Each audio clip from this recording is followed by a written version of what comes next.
مقطوعه حلوه قوي وتسديده هي في العارضه. اعلى كوره اول كوره مصريه في الدقيقه 17. عمر مرموش امامنا واحده من الكرات اللي ممكن منتخب مصر يخطف ويسجل. كرة أمامية لمحمد صلاح، ترتد الكرة عمرو السولية يلعبها حلوة أوي لصلاح. هي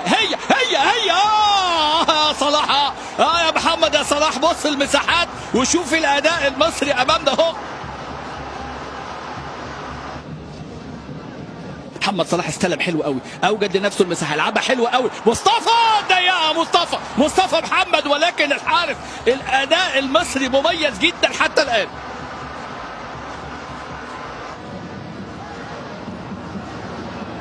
محمد صلاح يعلق كره عاليه خطيره.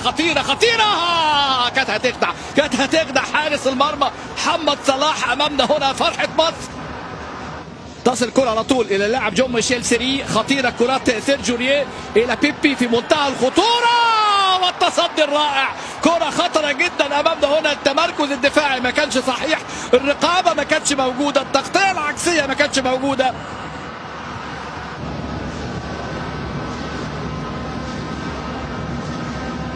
ومحاولة مصرية امام منتخب كوت ديفوار، ومصر بتحاول ان تصل الى المرمى. النني اتحرك حلو قوي، يلعب كرة خادعة كرة ترتطم في المدافع، كرة ترتطم في الدفاع. كرة النني، كرة محمد النني ارتطمت في قدم اللاعب اللي امامنا هو سيمون ديلي.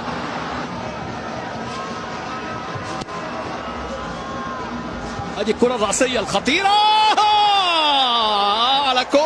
على كرة فرصة ابراهيم سنجاري الى العملاق سباستيان هالر، ولكن عملاق المرمى المصري حامل عرين محمد الشناوي رائع.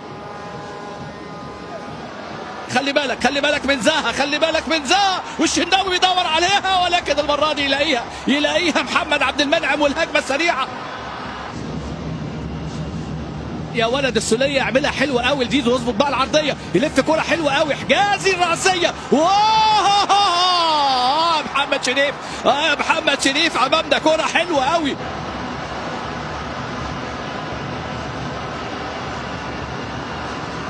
هجمة خطيرة لمنتخب كوت ديفوار. استلام على طول المرة دي من جانب بيبي اوعى يدخل للعمق بيبي امامنا، لكن شوف الادوار اللي بيقدمها تريزيجيه. ترتد كرة سنجاري، يا ولد يا ابو جبل، يا ولد يا جاباسكي امامنا هو البديل اللي دخل مكان محمد الشناوي. إيريك باييه وابو جبل يا